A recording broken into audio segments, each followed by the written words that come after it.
no, I really think that you should buy this business from me. I'll essentially sell it to you for the price of a couch. I said no. I do need to make this work financially. I have to be careful in saying yes and overextending. Welcome to the Venture Into Moving podcast with your higgity host, Nate Becker.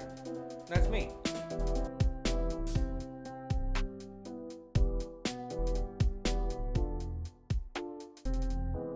We'll see if I really have any tidbits that are worth sharing. You will. Well, we might as well just hop right into it then, eh? Sweet. Well, I'm with Abby Burdick today from Abby Burdick Designs. She turns design talent into a thriving business, haven't you? I have. Turns out.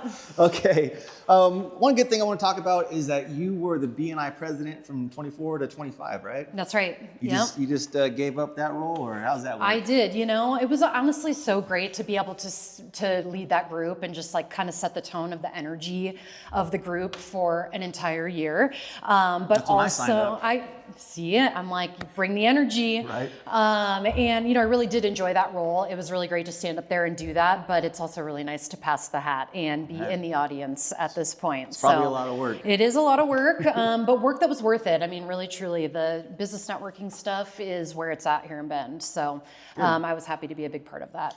Well, I'm excited to sit down and talk with you about all this, because it kind of shows that being an entrepreneur doesn't have to mean you use either your left or your right side of your brain. You kind of get to use both. This is what you're doing. Sweet. Well, then let's hop right into it. So have you always wanted to be your own boss? You know what? No.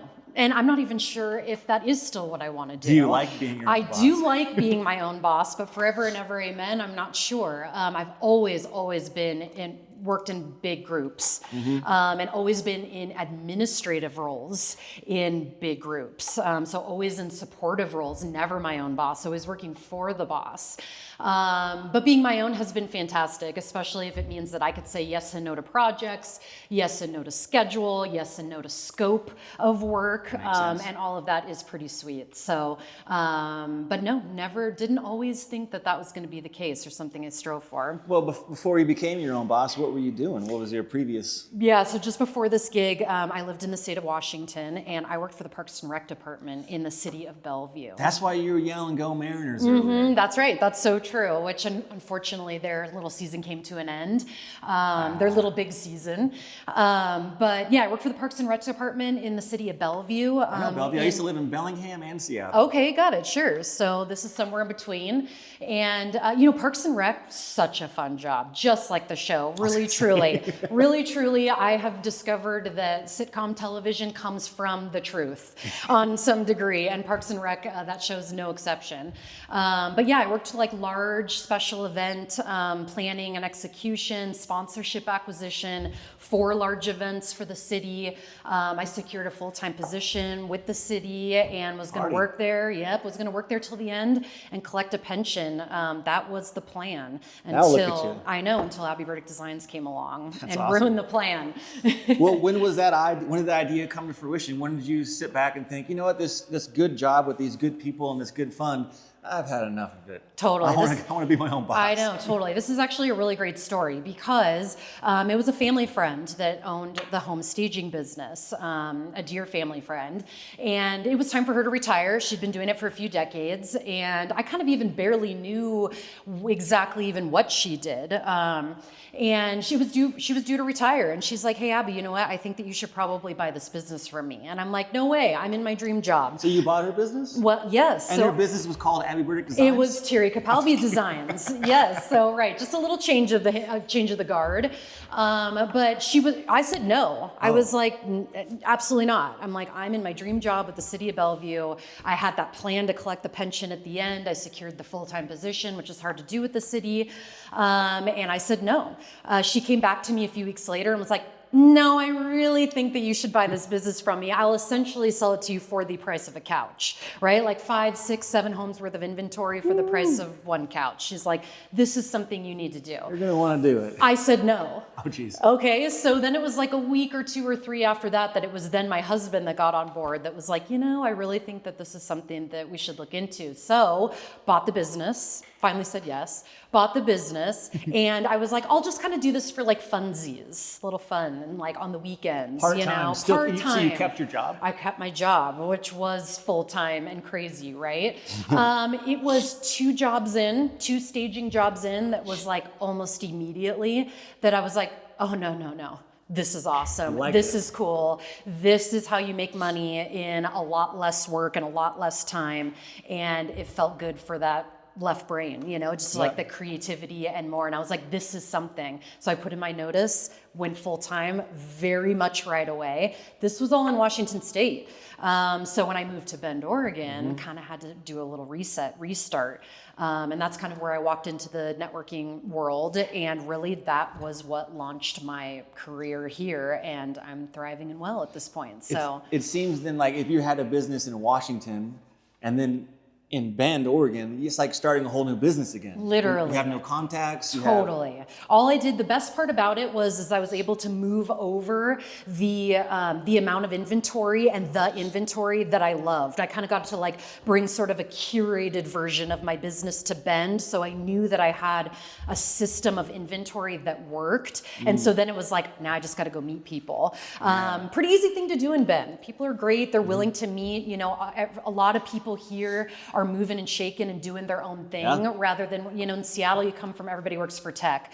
Where do you work? From home for Amazon, from home for Microsoft. That's the safer kind of stuff to do. It's a lot safer to have a pension waiting for you. Sure. Have nothing waiting for you. Totally. But here it's a more supportive environment. It was a lot easier to meet people. B&I and doing the business networking thing really just is what launched my career here, and just slowly but surely made it happen. So.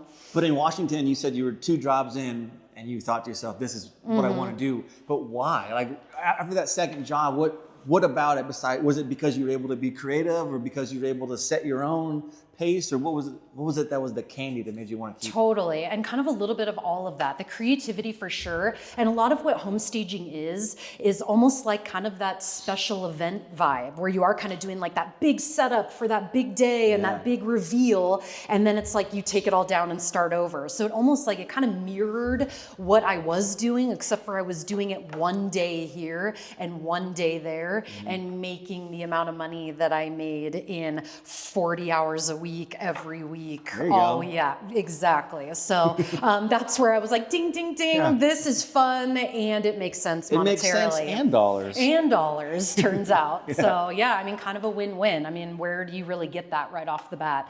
And I was lucky enough to find it here. So were you in Washington for more than a year with the job? Yeah, so I was 3 years in Washington, and I'm just about 3 years here in Bend. Half and half. Well, what are some things that went right and wrong in that first year in business? Like some big things, some either stumbling blocks or aha moments.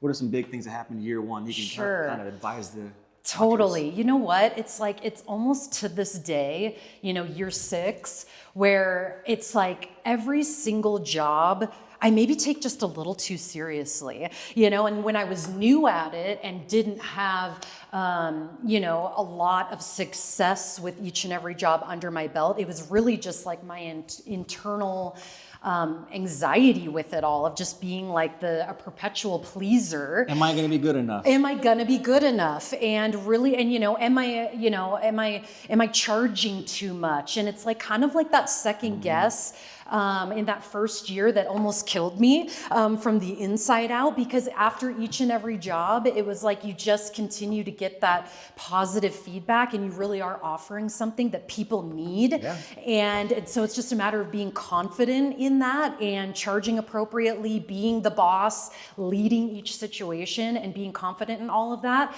And I feel like the first year or 2, maybe I was just beating myself up too bad, of like, am I doing it? Am I doing it right? Waiting for feedback, waiting for the external forces to tell me I did a good job when I know I did. So it's just like kind of that confidence and not beating yourself up too much inside that could really get you down that first year if you don't work through that. Self-doubt can kill you. Yeah, totally. It can really ruin it before you even get started. Yeah.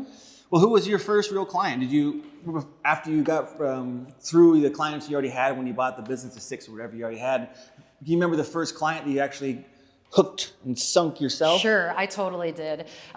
So there was this real estate group, the Krills, and they were such a huge part of my business in those first 3 years in Washington. They were a busy real estate team. They were a serious real estate team, and they took a chance on me being new to the industry. And there was a lot of honest feedback in the beginning of it all that was so good, turns out. Remember, there was that internal voice that was killing me like day by day. But through some of that feedback and through working with them, and they were so busy, they worked in like a general area that was close to my storage, and they really were this huge rock and starting off point. So you reached out to them probably, right? Yeah, or it was, how did we originally meet? It's funny how real estate is a pretty incestuous business, but in Washington, I was working across like multiple counties. How did I meet them originally? You probably just putting yourself out there. I probably just put myself out there, and then I just remember them being such an integral part of the beginning and the feedback and all of that, and then being so busy and giving me a lot of business. My business in Washington was through COVID and all of that too, and they were still as busy and successful as they needed to be to get through it, and kind of guiding me through. Because what was it?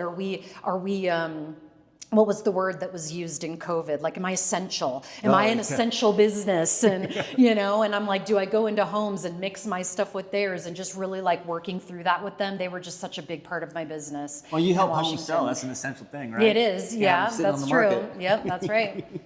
Well, then, you found your first clients through networking is what it seemed like. Yeah, so sure. The importance of networking is paramount. Here you are, just finished being the leader here at BNI. Networking is the number one key. I think that's what really got me into business too. I started out just being a good mover, but once I actually started meeting people and the snowball effect that it is, it's got to be confident at the beginning too. Totally. Yep. Well, what systems or tools helped you organize your workflow? Like, do you have a CRM, or do you have like invoicing, or how do you do all that? You just do it yourself? I do it myself. So, 6 years ago, I took kind of like the rough draft of what the gal Terry, who I bought the business from, of her contract, of her kind of invoice that was, and put my logo in its place, and kind of outfitted this whole thing. And this is before ChatGPT, right? Of like really, wording it out myself and more. And it's evolved over time. But, really it all came from a Word document in the beginning with like my contract and invoicing. And then thank goodness, I thought that I was going to be able to do my accounting and my QuickBooks and all of that at first. Very quickly realized that that's not my cup of tea. So I do have some people that, of course, they earn their keep in my business of keeping me compliant and filing taxes and all of that. And I appreciate that. And they appreciate the systems I do have in place. So there's not a lot of complication there. Nothing too fancy, quite frankly. So systems, you got to have a good system. And I do have like pen and paper systems, brain systems, the systems that work for me to keep me accountable and on time, and keep me paid, or like reminding people to pay me and things of that nature. But yeah, no real fancy system there, and it's fancy enough that, like I said, when it's time to file taxes, my support is happy with what I do have in place. But also, it's just you. You don't have any. It's just me. You don't have any helpers. Well, that's not true, because it's what staging is storage, shopping, movers. Those are my expenses, and I found my movers. So yes, I work with Higher Ground Moving and this amazing group of 12-ish guys. I've probably run across I've probably run across or worked with 12 guys plus Ruby in the office, who is amazing. But yeah, not just me, because I couldn't do it without you guys, and that is such a big part of my business. But otherwise, it is just me that's out there, staging homes, Abby Burdick Designs. There's no payroll outside of me and more. And I think I like it that way. I think you're right.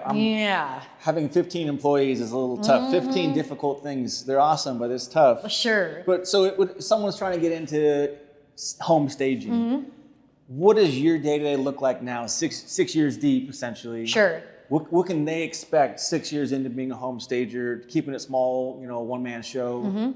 What do you do? Like, do you have with your client communications? Do you partition out time for design? And Totally. Like, what do you do? So one thing that's very interesting about my job is that I could be a stay-at-home mom essentially for 2, 3, 4 weeks at a time. And then all of the sudden, your phone starts ringing off the hook. Busy. And that's actually been my last 2 or 3 weeks, which is kind of wild in October. But so that is actually something that maybe I love, but is maybe hard as when it comes to a schedule, is because it's one of those things where I could be, working 12 to 20-hour days a few weeks in a row, but then have a few weeks in a row where I'm just like, I've done my work, I've gotten paid, and now I get to chill. And then it seems like every single time I'm about to get a little nervous, like, ooh, I've got a couple homes worth of inventory in storage, I got to make sure I reach out to a couple people, that's when all of a sudden so-and-so calls me from 2 years ago and they have 2 listings that they need staged now. And you kind of just have to hit the ground running and be available to that. I will say that Mondays I block out time to be kind of on my computer, catch up with everything, make sure my week looks good with my husband and taking care of the kids if I am out and about on jobs, making sure that moving is scheduled as such and just kind of staying on top of things every single Monday for a couple hours, and sometimes that can be it. Otherwise, those jobs just kind of land in my lap when they do, and it's a matter of being able to springboard into them. So that's why I do need to make this work financially for every job that I do, because being available is the biggest thing. It's like having to say no or saying I can't because I'm committed to too many other things starts to be a detriment. So that is kind of a fine line there, where sometimes I feel like, oh, well, I do have time to fill my space with something more, but that's when all of a sudden the phone rings off the hook out of nowhere. It's probably hard to schedule a vacation too, because you schedule it in advance, and then all of a sudden you're getting busy. And that's so true, because a lot of people, well, too, it's like my business is on the ground. There's not remote work. This is like at a storage unit, at a home, with physical inventory in my hands, getting 20,000 steps in a day, making it happen. Like, it is physical on the ground work. And that can be challenging, but I can also be flexible with some of that too. So makes sense. We're land animals in my family. We've got a trailer, and we're not necessarily booking flights, so we can always sort of like have a little bit of wiggle room in order to say yes. Because take it up to Sparks Lake or something. Yep, that's exactly right. Yep. So what parts of your business do you have to learn the hard way? Like, was it taxes? Was you outsourced? Yeah. Is it contracts, work-life boundaries? Or what are the hard lessons you had to learn? Sure. Well, definitely, this was a hard lesson to learn, but I learned it right away, you're right, with like kind of the taxes and the support system and all of that. I came from sort of being an administrative person, learning systems, making systems work for large groups and events like that. I never thought in my wildest dreams that would be such a pain in my side with this business. But I think when you just find something you enjoy so much, which is doing the physical, creative side of it, that I just realized that that's the part that I don't necessarily love. And it was I got behind, it was a mess. I had to say like sorry and offer coffee and donuts like for the first couple meetings. Lessons learned. And I've got a great relationship, of course, with that support system now. And they know me, and they know that I bring coffee if I need to, and that apologize. Cool. Yeah, totally. But definitely work some things out to make that a little cleaner over time. The only other thing that I would say is just I have to be careful in saying yes and overextending. I've never not followed through on a yes or a promise, but I have pulled some wild strings to make things work, like steal the couch from my own living room to put it in something to say yes, because Amazon doesn't deliver as fast in Bend, Oregon than it does in Seattle, Washington. So some stuff there that, I've didn't learn the hard way, but is sometimes hard where, in order to say the yes, it's not as cut and dry as just show up to the storage unit, you have exactly what you need, show up to the house, put it where it goes. But nothing catastrophic, as it seems like. Nothing catastrophic.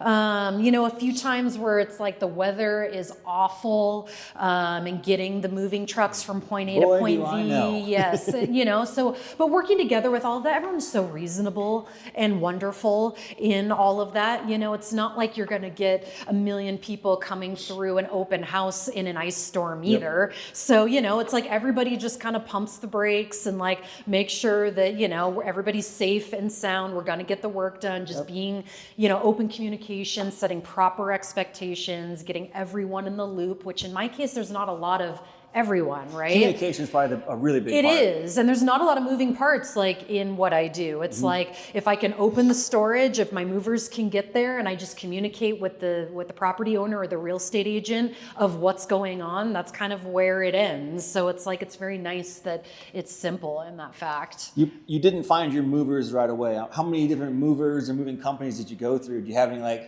stories about that? Sure. So just one. It was just one moving company that I worked with until I found you guys, and maybe I didn't know what I was missing until I found it.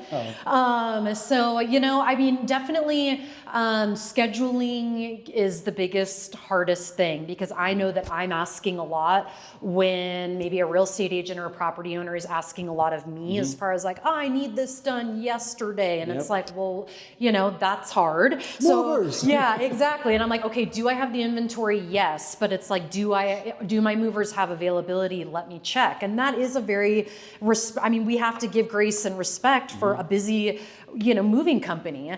And that can be so hard. And I think that the biggest thing that I know that I was missing now that I have found Higher Ground Moving is, again, that communication of even if a move runs long and I'm the second job, of just getting the heads up. And I'm like, well, sweet, I can stay at home and move through an extra load of laundry before I go all the way out to storage and meet you there. It's like to just be on the same page and have that communication, even if things aren't going exactly as expected, is huge. I'm sitting out in the middle of no man's land, woo woo, and no movers have arrived, nobody's answering their phone, and I'm like, that's stressful, right? Yeah. Like, where do I start to communicate from there on what the rest of the day is going to look like? So a few things, that happened a few times along the way with that. But honestly, the moving business is hard. There isn't a lot of people that do it well, do it right, do it licensed. Do it licensed. Yeah, so you're kind of stuck too. So when you feel like you've got it all, I'm not going anywhere. So I'm very lucky in that respect that we met. So sweet, yeah. Well, your business has grown a lot. It seems like just from up there in Bellevue to now. But so how do you measure growth? Like, what are your KPIs? Is it revenue, clients, repeat work, customer satisfaction, or self-satisfaction? Or totally. So maybe some self-satisfaction, to be honest, to go there. One thing that's very interesting with anything in real estate is that the market is just different on any given day, any given quarter, any given year. And so things just kind of look different, or you are successful in different ways. Like a lot of things this year in the market happen to sit on the market for more days at a time. So my stuff is sitting in houses and I'm collecting rent every month. And it doesn't look like I'm having as many jobs this year, but I'm making as much or more money for less work. Makes sense. Because that stuff is sitting in there. And, I'm interested to see how this year kind of shakes out. And so I have to give myself grace with goals, because the market does determine, kind of what's shaking or how the numbers shake out. But a lot of self-satisfaction, a lot of just really truly almost monthly, bills to pay. Have we met the bills we need to personally pay in my family this month? And if not, who do we need to call to look for a little more business or get creative? We need to drum something up. We need to drum something up, right? And I have that capability of doing that. The holidays are coming right now, and it's like, who needs setup and takedown with holiday decor? That's kind of like my vibe. It's like setup and takedown, holiday decor. Who needs a wreath dropped off and their Christmas tree put up and their short-term rental property to offer, an experience for their clients? That's not home staging, for units for sale, but it's like, do I want to put that on my plate? Do I need to put that on my plate this year? Yeah. And so I just am able to kind of drum things up or get creative. And I will say with the business networking group, one thing that's so great about that is we're supposed to meet outside of our weekly meeting, one-to-ones, and I get such great ideas, from people in all different aspects of business around town. And things do get drummed up just from coffee with people that do have a mindset of bouncing drumming. things off. Yeah, exactly. So 100%. yeah. I concur as well. Not major measurements though. But yeah. so the next question I have for you is, how do you approach pricing now compared to starting? Because you mentioned like you didn't know at the beginning, what do I pay or do I charge? Am I charging too much? How do you approach it now? Yeah, so like I said, my expenses, this business is simple, and that is why it also works for me, is that it's simple. And most people actually probably wouldn't say that. They're like, how do you transform a space the way you do? But it's like the expenses are shopping, moving, and storage, right? And storage is a set cost month to month, no matter what. So that's just kind of worked into things. Moving is where I base a major part of my pricing on. So I always want to get paid as much as my movers or more. And so, we always make sure that the moving costs are covered. And I do have to anticipate what the moving costs will be on a job. Is it 6 floors up on a small elevator? Is it just a rambler with no stairs on the entry? It's like there's a lot to consider there. And each house is a little different. Each house some is stairways, major different, totally. And I will say again, that's something I didn't realize I was missing, and I love with Higher Ground Moving, is you guys are so great at your estimates and throwing that out there. You really are. And that's such a great starting off point for me. And the communication that just kind of starts with what's the job, how big is it, how many rooms, and you include that in this like beautiful estimate, and working on, from that as a jumping off point. Then I do, go ahead. I was going to say, we use a pretty good CRM. I know you do.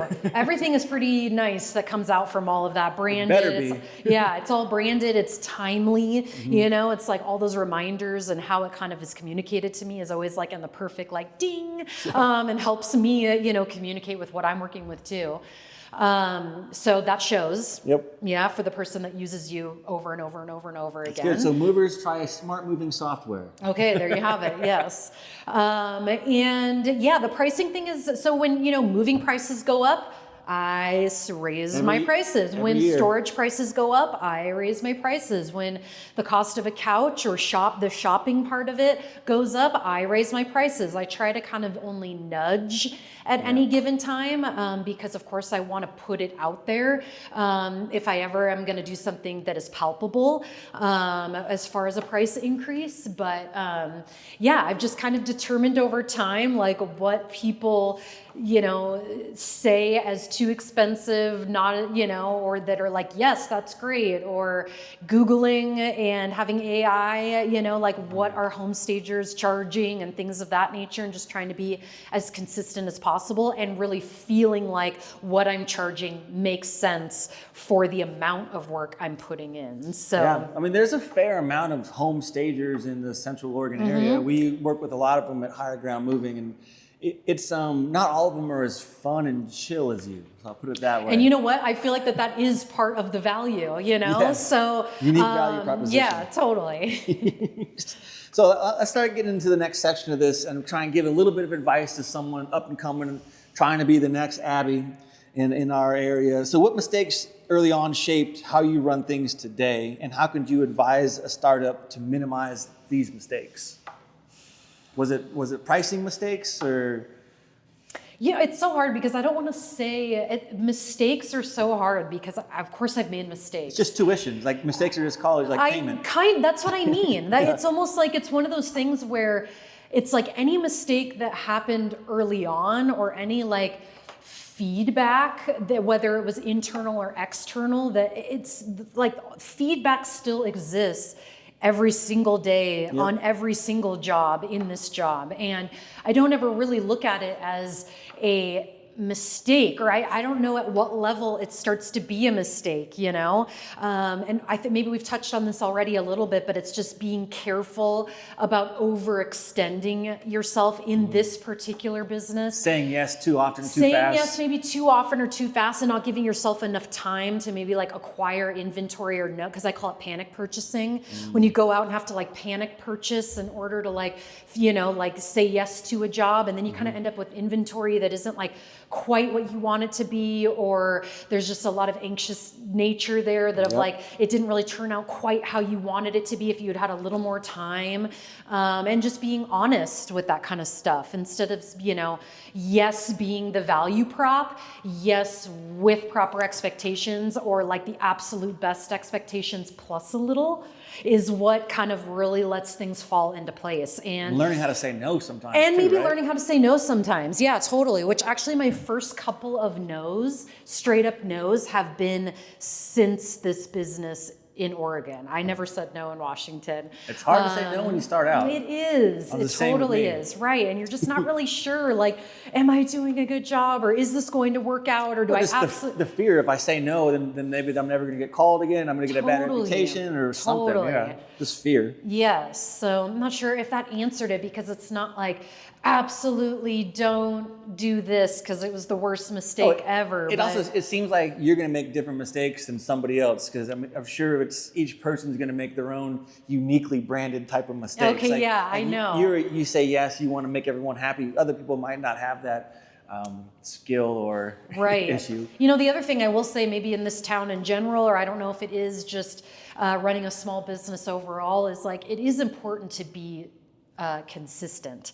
So people talk, word of mouth is the best referral source. Travels like wildfire. So you can't charge somebody something and somebody else something completely different, because it will come, they're like, well, wait a minute, and being they're in the same book club together. Yeah, there's the same book club together. That's exactly right. And so it's like, you do have to be careful with that. But again, I never necessarily made that mistake, but these are all things that like, I'm constantly just, the tabs are open and I'm tickering of just like how I run my business is just trying to be very consistent, specific, open communication, and just it be as cut and dry and simple as possible.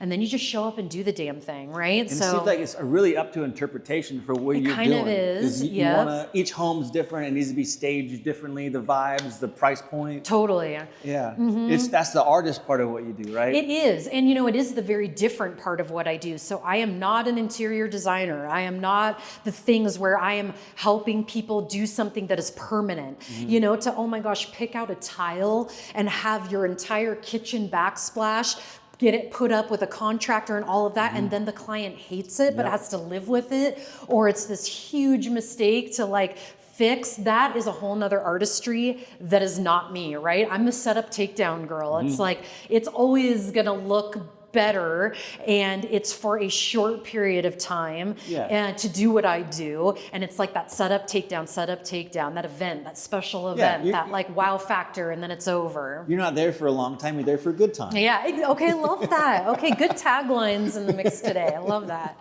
So you're deeply tied into Ben's creative and business communities through BNI, et cetera, et cetera. Has that helped to shape your brand a lot? I think so. I mean, it's one of those things where photography and videography with the real estate industry is such a bonus for me, because I just get all of my work professionally photographed. Like with Rich through Frame Visuals? Exactly. He's amazing, for sure, and great photographer. But that's like such an amazing thing. So I get to show my work in a lot of different avenues, or when people want to see it, or if people want to see it before working with me, having a professional kind of workbook on really any listing that I've worked on is amazing. It's such a bonus. Do you do a lot of before and after pictures? Or? I do. And I mean, like, I hate to give away the secret, but of course the before picture is before any staging with my crappy, skills on my iPhone in bad lighting, maybe when they haven't even moved out yet, so everything's all over the place. And then my after is a little bit of a cheat, because it is the absolute pristine, professional, after photo that could possibly exist. It's the after. So, I mean, yes, these are true moments, but it's great that the before is like not, a bad display of the before, even to the point of the photography. And it's just such a professional, amazing display. Slightly blurry? No. Slightly blurry.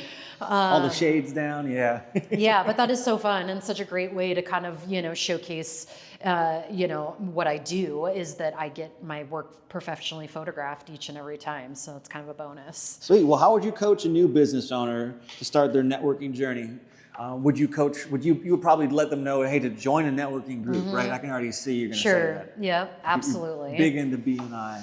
And you know, the biggest thing with that though, where I got lucky, again, things are so either simple or serendipitous. And maybe that's like why I always just keep chugging forward on sort of anything I'm doing day by day, is that it just is sort of serendipitous and happening naturally. And like, 5 years ago, is this where I was going to be? No. 5 years from now, I have no idea. But right now, to really fall into a networking group that feels good. And I got lucky where I walked into this BNI group.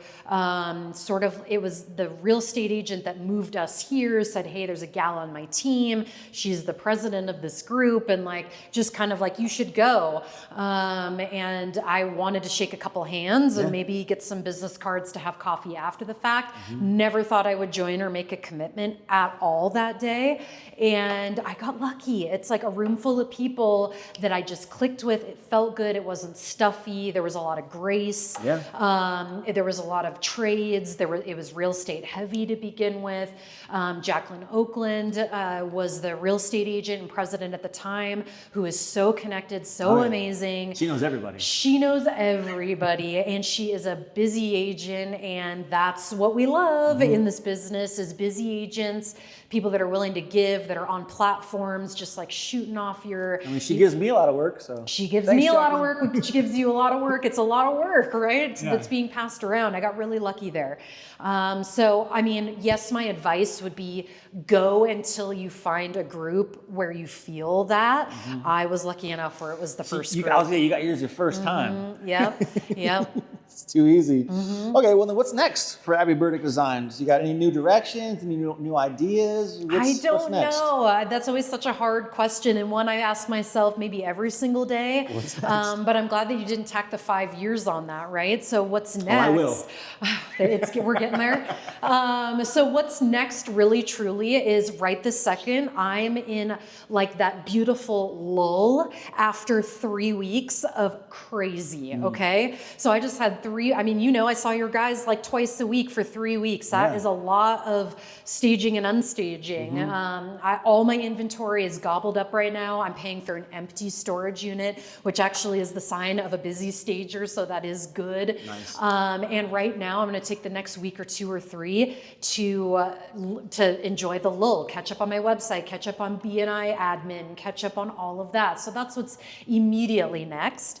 What's next is I'm really excited to see kind of how this year's financials shake out with the end of the year coming, and seeing what kind of the market was like this year, and doing a lot of supplemental work, like kind of helping people declutter, doing dump and donation runs. I had to supplement and do a lot of that because my inventory was so tied up in houses that were sitting on the market a little bit longer, because that was the nature of the market this year. And then when you buy more inventory, you got to have more storage space. I know. And you kind of never know what the market's going to do. And that is a very hard line, and you've got real estate agents that are calling and you're like, I don't have any inventory. I know I said that last time, but you have to be careful, because all of a sudden it's like your garage, your extra space, you're like just out of space. Okay. Yeah, sure. Totally. So that's kind of what's next is I want to see how this year shook out with doing a little bit more of the concierge services. And if there is a lot there that seemed like it really shook out well, and seeing how I can really brand that or catalog that a little bit better, instead of just offering to the community that I'm willing to do anything you need, and kind of leaving it at that. I have been successful in that. I've done a lot of business in that this year, but how did that really shake out, and how can I really kind of catalog some offerings with some of that? Yeah, social proof, that's a big one. Yeah, and those are nice because they're just kind of like one-day deals. They don't require inventory, and I can still keep the staging going. But when inventory is tight, how do you really catalog that and charge appropriately for it too? So I might need to have coffee with a few people and kind of figure out so that might be 2026 is how the concierge services part of it, how can that really shake out, or we can grow that a little bit. Yeah, selfishly, business for higher ground moving has been growing a lot. What is it? mid-October right now, October whatever. Yeah. We've already surpassed how much money we made, how much revenue we did last year, and it's only mid-October. And it's only mid-October. We got a couple months to Well, that's keep fantastic, going. but I'm not surprised either. A lot of times that's not the market, that's you and how you're, getting into the market and the service you guys provide and everything all the good that comes from that. And the market isn't what we all want it to be. The homes they're kind of staying on listings for longer. They're staying up for longer. And they require more Abbies around to to get them looking going. better. That's true. So how do you even set your goals? Do you have? You said you don't really have too big of future goals. You kind of take it as you go. You might think about adding more to your concierge, but how do you do it? Like, how are you setting your goals? Do you have like a goal booklet you're writing all down? It's so funny that I don't know if that's what I love about this business or what I am lacking or what there's something missing where I do miss being part of a team that is in charge of a bigger picture. Sometimes I miss that, right? Being a supportive role in somebody that is in charge of a much bigger, longer picture. But that's not what this is for me. And I love that about it, but also I miss some of that bigger, long range planning stuff. I mean, at this point, it's just a matter of, how can what I'm doing stay compliant and legitimate and pay the bills and work as least amount as possible? Right. And how long is that sustainable? And every single year that it kind of shakes out, it keeps sort of just shaking out as just that. And it's nice to be able to not worry so much about bigger team, help. You got a family to worry about too. And I do, and I love that part of this and the flexibility that it brings. I love that that's a full-time job that I'm able to support also. And I love being so present in all of that.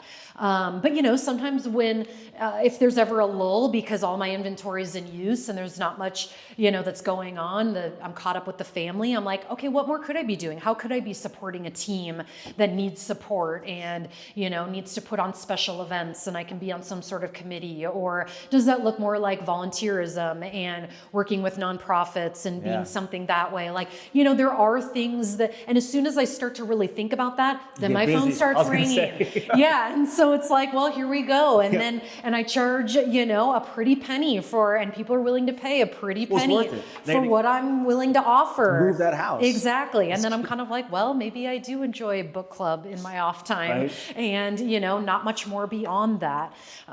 So I know that's wild because to own your own business and for somebody is always like just grinding at like the next, it doesn't maybe always have to be that way. Or I'm telling you that in my business, it really isn't. I show up every week to B&I. I get good ideas. I overextend myself here and there. I get worried because maybe I get slow. Then my phone starts ringing and it just keeps working out. Serendipitous, like that's how the meant to be. I don't know. Yeah, first several years of higher ground moving, it lulled down, and I thought, I'm not doing enough. I need to do more. What's going on? And then the phones would ring magically, not because I worried them to ring, but it seems like things just work out. So I know, You're taking it day by day, rather than some people who are freaking out over goals to meet and get. I mean, you got a small family and a small business. You're doing two at once, art and entrepreneurism. Sure. So do you feel successful in what you do? And how do you measure success right now? I mean, definitely I feel successful in what I do. And definitely the measure is like, it is a lot of really truly the tangible measurement is an empty storage unit. I mean, it's like if I have this storage unit if I own 5 homes worth of inventory and my storage unit is empty, that means I'm at capacity. And that is a tangible, measurable, week by week, month by month. If I open up my storage unit and it's a mess and it's full and I can't get to the back, I'm kind of like, okay, I need to come up with something. I need to have coffee with a couple people. I need to make a couple phone calls to the people I've said no to a few times and say, hey, what's going on for you? Yes. Like, I know, right. And then it sort of picks back up again. The tangible measurement at any given time, I feel like is the status status of my storage unit. But then also it is just a matter of making ends meet at home. And, you know, when I am getting paid and when we're paying ourselves and the bills are happening and we're able to do fun things on top of it, and those things are happening, then that feels pretty good too. Or you just realize like, okay, we're on a good roll right now. Yeah. So we got to think, I mean, you don't have a pension waiting for you now I know. too. So That was the plan there for a while, working for the city, that's for sure. But we've got the right people in effect to help make that happen too. you're self-pensioning. Yeah, self-pensioning, that's right. So it seems like you're happy with what you built so far, and you're not really chasing the next level of anything. You're happy with where you're at, and you're happy with the directions things are going. Yep. Kind of, it seems like a more natural progression rather than like a forced progression. Not that your nose is not to the grindstone, but it seems. Yeah, no, that's a great way to say you. all that. That's so true. So how would you advise someone wanting to start their own business today? Maybe it's a design business, maybe it's a moving business. How would you advise them to start their own whatever? Sure. Do you think they should start by doing something that they love, or? I mean, it's hard to say because of course it has to be, it's almost like when you've watched Shark Tank enough times, right? It's like you almost have to identify like the problem or something first, and making sure that there is something that exists that people are definitely willing to pay a premium for you to fix. And, you know, if I were to like just sniff around, I don't know, I can't even imagine what that would look like to find a new idea right now for that. I'm lucky I kind of walked in to this problem that needs fixing and people are willing to pay. But it's like you just have to make sure that the need is there, that there's enough people that you're willing to work with and for that will pay you the premium to fix it or do it or execute it. And just making sure that all of that kind of exists first. And man, I guess that comes from just like a lot of conversation and hearing a lot of people maybe complain about the same thing over and over, and really putting some ideas out there. It has to be something that you love too. I mean, really, truly, my job would be so miserable if I could not withstand even just the physical aspect of it, of just like, I mean, really, truly, a full stage day is a 20,000 step day. Oh, yeah. And I do not stop. I say I stage in a day. That day could be 4 hours or 24 hours. I mean, really, truly, it's been... Got your coffee with you. I know, right? It's been 3 a.m. at a job a few times, or like you're just waiting for like Target to open, you know, to go run in and like panic purchase a couple light bulbs to put that icing on the cake, or same thing for us. Whatever it is. Yeah. And so it's just like you kind of have to be willing to do the work, but the work has to kind of like exist for you to even do. So it's like finding a problem, hearing people complain, and seeing if that's not something that you can monetize. Speaking of hearing people complain, do you attract your clients, or do your clients find you? And when you guys do find each other, do you sometimes say, we can't work together because you see them in like you don't like the cut of their jib, or I don't know. Sure. Maybe. That is so hard hard because it's like you're kind of the yes person at the same time, right? That's what I thought you were gonna say. The biggest difference, or my experience with that, is that for whatever reason, well, for a main reason, and I'll get there, is that I will say it's been so much easier to work with everybody overall in Bend, Oregon than it really felt in the greater Seattle area. I think it's just the humans here we all have a common interest in some aspect. You know, if we moved here for all the recreation reasons, if we've stayed here or we're born and raised here, what an asset to the community too, and everything they have to offer. You're staying here for a reason, even through the growth of people moving here and all of that. So it's like so easy to like connect with the community here and so there's common interest to walk into any situation, right? Where greater Seattle area wasn't necessarily like that. There was a lot of people that it's like you sort of have to mold your bedside manner to what you're given. I'm pretty good at that. And so it worked out, but did some of those relationships cost more energy. Of course they did. And that, I don't see that and feel that as much here, which is nice. So I forget what the original question was. So I was just trying to see what kind of clients you like, or what clients light you up, or do they find you, you find them? Yeah. And so and then it is like a little exchange of the you find them, they find you. It really does start with relationships with real estate agents. And sometimes, definitely over and over when this does happen is maybe somebody has moved on from their real estate agent, but they liked their original staging, 2 years later, and now they're moving again. And I do work with, a homeowner directly, and they will call me back and repeat business and things of that nature. But really you're just trying to infiltrate real estate agents. And it's nice and simple. That is what works so well for me in this business. Do other things happen? Do you have coffee with more people? Yes. And do fun ideas happen and branch from there? Of course. But really, truly, you are successful with successful relationships with real estate agents. And if something doesn't vibe, maybe it doesn't vibe both ways. And so as long as you're still, respectful about it, then you don't hear from that person so much. Unless you do 2 years later out of the blue, Which you hope for, Yeah, and that does happen. So half the time you were explaining that, I had the Friends themes, not Friends, but the Cheers. Everyone knows your name. Remember that show, Cheers? Yeah, definitely. Sure. I feel like Central Oregon's kind of Cheers-esque, where everyone does know your name, and if they don't know your name personally, someone next to them is going to mention. I mean, you can't get away from your reputation here. Totally. And it's like, is that good and bad? Probably, but I have not necessarily experienced the bad yet, you know? And so again, I don't know if that's like perpetual people pleasing deep down inside, which is like an asset to this business or what, but it's just like, I love delivering, and it's like to continue to do that even 3 years in, and even to brand my business as Abby Burdick Designs. My husband's in business in the community, and that last name Burdick, and with my kids on the back of their soccer jerseys, everyone knows your name, and it does kind of always like, oh, that's right, or that's where we've met, or how do I know Burdick? And it's like, and it has that vibe for sure, and you got to be careful. You do. But it can also be what gets you there. So. Exactly.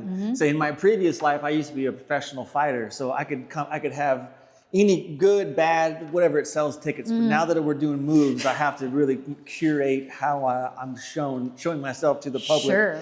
That's funny, especially in this small town. Yeah. Well, we're getting near the end here. So how about some final thoughts on why good design matters for branding, storytelling, and business development? Yeah, sure. I mean, the thing about it is that good design, or when you walk into a space that is staged, right? There's so much emotion in the buying and selling business of real estate. It's most people's largest asset ever. Yeah.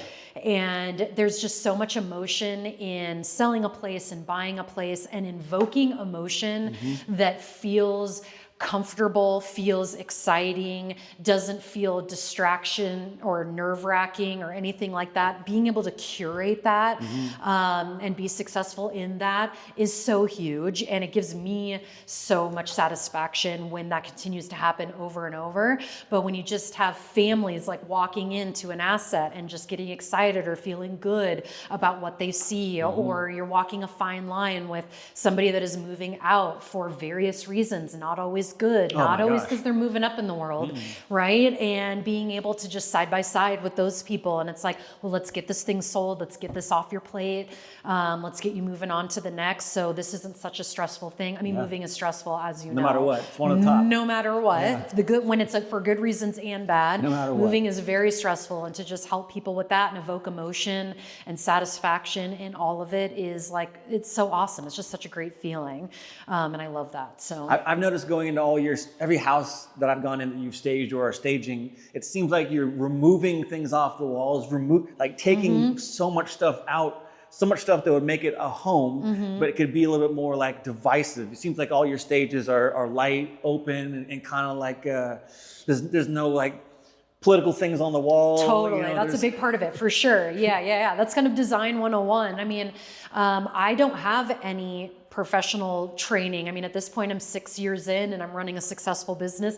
Now I've got, you know, a leg to stand on, but it's, you know, people go to school and like have certificates and belong to organizations and like have to do a lot of that to even infiltrate this business. And I feel like some of that stuff is sort of the 101 of just like removing distractions that feel overly personal and things that can, you know, people can walk into a space and they're seeing your family on the wall. Well, I want to see my family on the wall, or I want to envision my family on the wall. And so, yeah, that's kind of always like been the 101 of getting things out in order to bring things in. You know, I'm telling people to like, you know, take things away from their home, and then I show up with a moving truck full of stuff. I'm like, I know you spent all this time. Yeah, trust me. Let the process work for you. Yeah. So. Your home looked good for you and your family, but I'm going to do a little different. Totally. And they're moving anyway. That's the idea. So let's get as much stuff into boxes now as you can, because I'm hoping 30, 45, 60 days from now, your house is sold and you're moving anyway. So, it'll be done.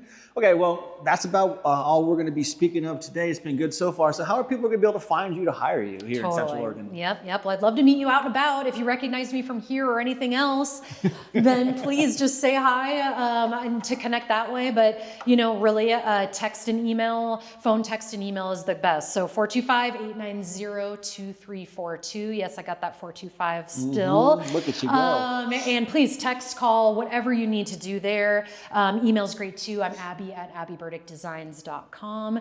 And the best is to just see you out and about and connect and meet in person and see how I can help. So I love it. Perfect. What about social media? Do you have yourself on? I'm terrible, which is like such another serendipitous part about this business is just it's word of mouth. It's chugging along. And it's there. I do have a website, abbyburdickdesigns.com, but really my best work is just letting me work for you and see it for yourself. So sweet. I love it. Well, then thanks for tuning into this episode, everybody. It's been fantastic. I've had a lot of fun with Abby here. And until the next time, venture on, my friends. That's great. Thank you. We did it.